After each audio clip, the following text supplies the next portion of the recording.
সাবুদানা দিয়ে খুবই মজাদার একটি নাস্তার রেসিপি নিয়ে চলে আসলাম। আমি এখানে 1 কাপ সাবুদানা নিয়েছি আর সেটাকে ভালো করে ব্লেন্ড করে নিব।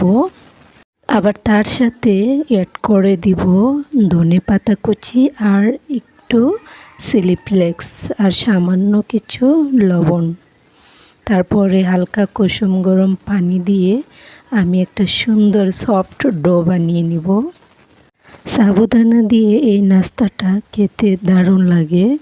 আপনারা বাসায় একবার হলেও এই নাস্তাটা ট্রাই করবেন, দেখবেন খেতে দারুণ লাগবে।